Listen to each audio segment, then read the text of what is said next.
القرآن يوحدنا لطريق الخير يوجهنا الله تعالى أنزله ورسول الله معلم. بسم الله الرحمن الرحيم. ثم لهذه الأربعة أربعة أخرى تقابلها، فضد الظاهر الخفي، وضد النص المشكل، وضد المفسر المجمل، وضد المحكم المتشابه. ثم لهذه الأربعة أربعة أخرى تقابلها، کہہ رہے ہیں پھر ان چاروں قسموں کے لیے دوسرے چار اقسام ہیں جو ان کے مقابل ہیں.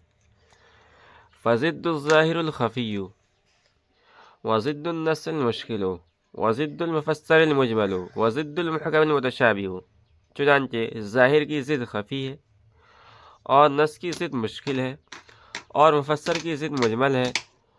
اور محکم کی ضد متشابہ ہے. مصنف نے جو بات بیان کی ہے وہ تو یہ عبارت سے ظاہر ہے. ایک دو باتیں سمجھ لیتے ہیں ہم. ضد کسے کہتے ہیں؟ تو یہاں ضد سے مراد وہ ہے جو کسی شے کے مقابل ہو اور اس کے ساتھ ایک محل میں، ایک زمانے میں، ایک جہت سے جمع نہ ہو سکتی ہو. دوسری بات یہ ہے کہ مصنف نے اس عبارت کے اندر بتلایا ہے کہ جس طرح مذکورہ اقسام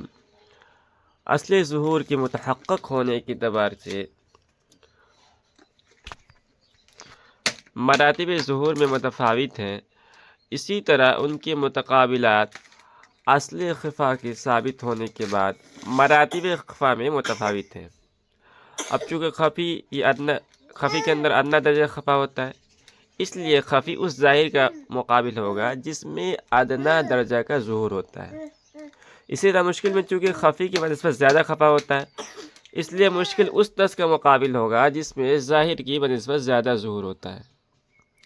اور مجمل میں چونکہ مشکل کی بنسبت زیادہ خفا ہوتا ہے، اس لیے مجمل اس مفسر کا مقابل ہوگا جس میں نص کی بنسبت زیادہ ظہور ہوتا ہے. اور متشابہ میں چونکہ سب سے زیادہ خفا ہوتا ہے، اس لیے متشابہ اس محکم کا مقابل ہوگا جس میں سب سے زیادہ ظہور ہوتا ہے. خلاصہ یہ ہے کہ ظاہر کی ضد خفی ہے، نص کی ضد مشکل ہے، اور مفسر کی ضد مجمل ہے، اور محکم کی ضد متشابہ ہے. فالخفی ما خفی المراد به بعارض لا من حيث الصيغة، مثاله في قوله تعالى السارق والسارقة فاقطعوا أيديهما، فإنه ظاهر في حق السارق خفی في حق الطرار والنباش. کہ خفی وہ کلام ہے جس کی مراد کسی عارض کی وجہ سے پوشیدہ ہو، نہ کہ سیغے کے اعتبار سے. اس کی مثال باری تعالیٰ کے قول السارق والسارقۃ فاقطعوا ایدیہما میں ہے، کیونکہ یہ کلام چور کے حق میں ظاہر ہے، لیکن جیب کترے و کفن چور کے حق میں خفی ہے. اس عبارت میں مصنف رحمۃ اللہ علیہ نے خفی کی تعریف کی ہے. چنانچہ فرمایا یہ خفی وہ کلام ہے جس کی مراد سیغے کے علاوہ کسی دوسرے عارض کی وجہ سے پوشیدہ ہو، یعنی نفس سیغہ کے مدلول میں کوئی خفا نہ ہو، بلکہ اس کے علاوہ کسی اور چیز سے پوشیدگی اور خفا پیدا ہوا ہو. مصنف نے خفی کی جو مثال ذکر کی ہے اس میں سب سے پہلے قرآن کریم کی آیت ہے السارق والسارقۃ فاقطعوا ایدیہما، اور آیت کا مطلب یہ ہے کہ جو چور کرنے والے مرد ہیں، اسی طرح چوری کرنے والی عورتیں ہیں، ان کے ہاتھ کو کاٹو. مصنف فرماتے ہیں کہ یہ آیت چور کے حق میں تو ظاہر ہے، البتہ جیب کترے اور کفن چور کے حق میں خفی ہے. یعنی یہ آیت اپنے مفہوم لغوی اور مفہوم شرعی میں ظاہر ہے، اس لیے کہ سرقہ کے لغوی معنی آتے ہیں چوری کرنا، یہ معنی بھی ظاہر ہے. اور اس کے جو شرعی مفہوم ہے وہ یہ ہے کہ چور کا ہاتھ کاٹا جائے گا، اس معنی میں بھی آیت ظاہر ہے، لیکن طرار اور نباش کے حق میں خفی ہے. دیکھیے طرار اور نباش، طرار کہتے ہیں جیب کترے کو اور نباش کہتے ہیں کفن چور کو. تو ان دونوں کے حق میں جو سرقہ کا حکم ہے، چوری کا حکم ہے، پوشیدہ ہے، اور یہ پوشیدگی ایسے عارض کی وجہ سے ہے جو عارض خود طرار اور نباش میں موجود ہے، اور وہ عارض یہ ہے کہ اہل زبان ان دونوں کو سارق کے علاوہ دوسرے ناموں کے ساتھ خاص کرتے ہیں۔ یعنی جیب کترے کو لوگ سارق نہیں کہتے ہیں بلکہ طرار کہتے ہیں، کفن چور کو لوگ سارق نہیں کہتے ہیں بلکہ نباش کہتے ہیں۔ اگر جیب کترے اور کفن چور سارق ہی ہوتے، چوری ہوتے، تو ان دونوں کے لیے بھی سارق کا لفظ استعمال ہوتا، طرار اور نباش کا لفظ استعمال نہیں ہوتا۔ لہذا جیب کترے کے لیے طرار اور کفن چور کے لیے نباش کے لفظ استعمال ہونا اس بات کی دلیل ہے کہ یہ دونوں سارق نہیں ہیں،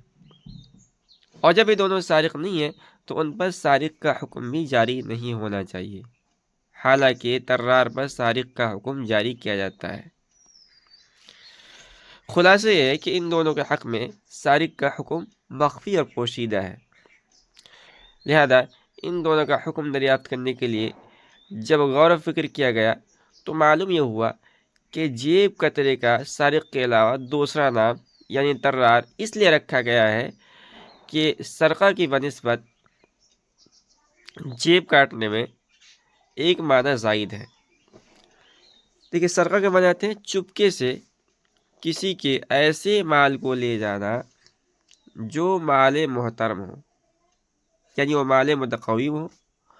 اور شرعاً قابل انتفاع ہو اور محفوظ ہو،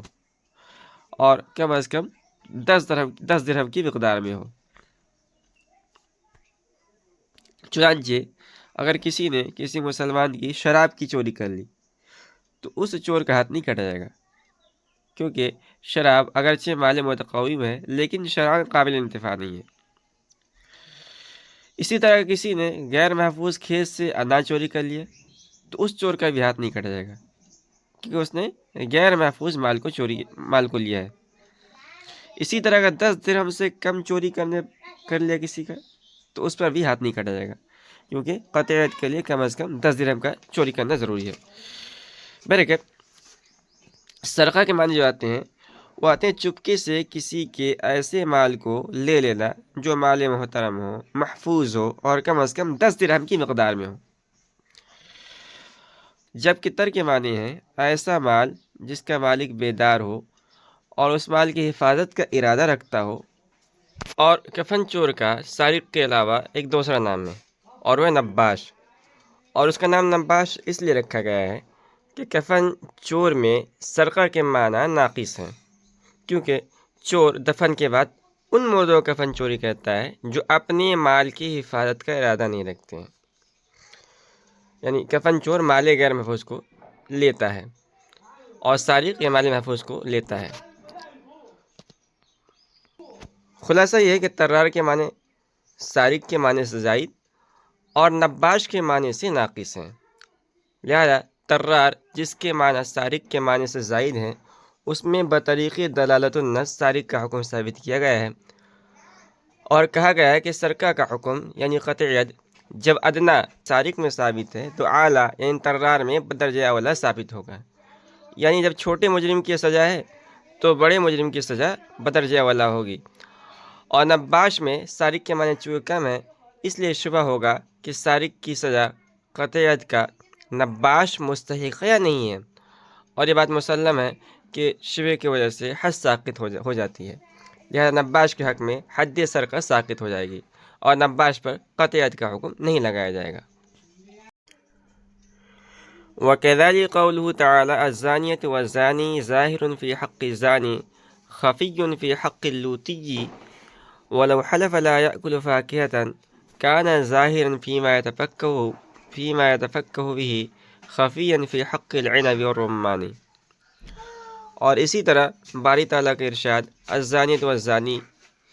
یہ آیت جو ہے زانی کے حق میں ظاہر ہے اور لوطی کے حق میں خفی ہے، اور اگر کسی نے قسم کھائی کہ میوہ نہیں کھائے گا تو یہ ان چیزوں میں ظاہر ہوگا جن سے تفکک کیا جاتا ہے،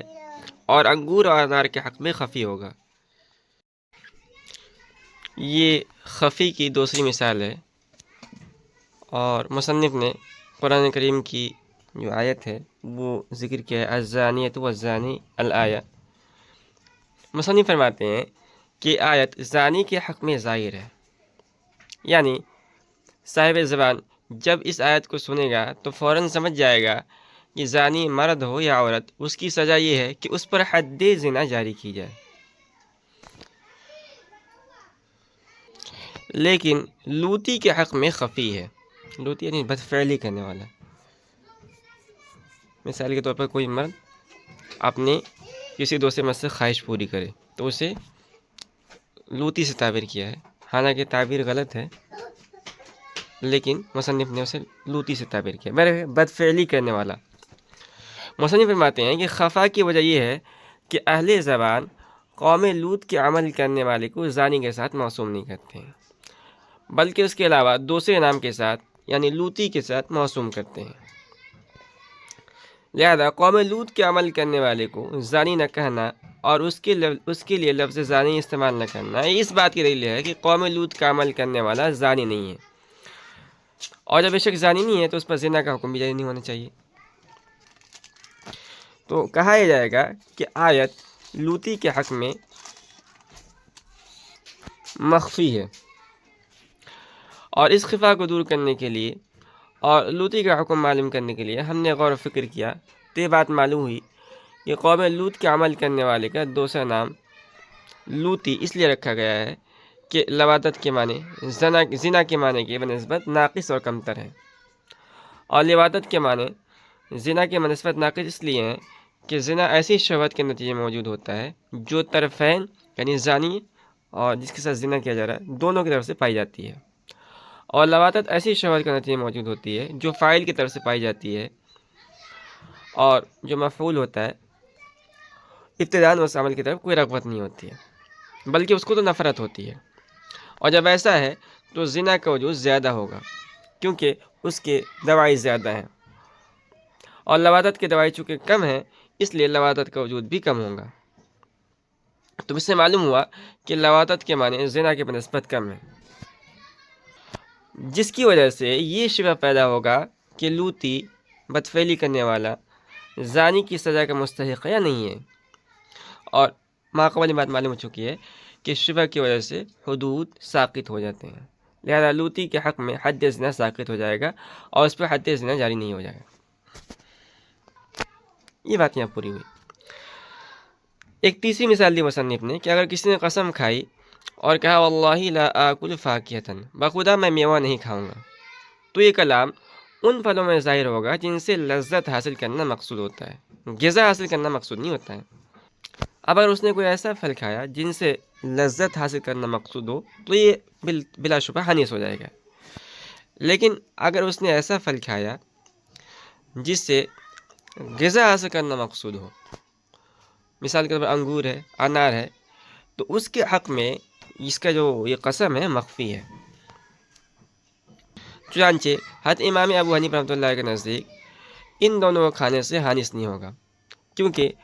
امام صاحب کہتے ہیں کہ فاکہ ماخوذ تفکر سے، اور تفکر کے معنی آتے ہیں تنعم و لذت حاصل کرنا، اور تنعم و لذت حاصل کرنا غذا سے ایک زائد چیز ہے، لہٰذا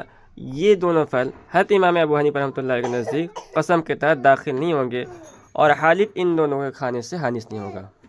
اس کے برخلاف حضرت امام ابو یوسف اور امام محمد رحمۃ اللہ کے نزدیک ان دونوں پھل کے کھانے سے حالف حانث ہو جائے گا، اس لیے کہ انگور اور انار کے حق میں فاکہہ اس لیے مخفی ہے ان دونوں حضرات کے نزدیک کہ ان دونوں میں تنعم دوسرے فواکہ کے مقابلے میں زائد ہے، یعنی دوسرے فواکہ میں صرف تنعم ہے اور ان دونوں میں غذا کے ساتھ ساتھ تنعم ہی پایا جاتا ہے، لہذا جب معاملہ ایسا ہے تو یہ دونوں مذکورہ حلف کے تحت ضرور داخل ہوں گے اور حالف ان دونوں کو کھانے سے حانث ہو جائے گا۔ وحکم الخفی وجوب الطلب حتی یزول عنہ الخفاء، اور خفی کا حکم طلب کا واجب ہونا ہے تاکہ اس سے خفا زائل ہو جائے۔ یہاں سے مصنف نے خفی کا حکم بیان کیا ہے، فرماتے ہیں کہ خفی کا حکم یہ ہے کہ اس میں یہ طلب کیا جائے کہ لفظ کے معانی اور محتملات کیا کیا ہے، اور یہ طلب اس لیے کیا جائے تاکہ معلوم ہو جائے کہ کلام کی مراد کس سبب سے پوشیدہ ہے، آیا اس لیے کہ خفی کے معنی ظاہر کے معنی سے زائد ہیں، یا اس لیے کہ اس کے معنی ظاہر کے معنی سے کم ہیں، اور اس طرح کے بعد خفی کی مراد ظاہر ہو جائے گی۔ چنانچہ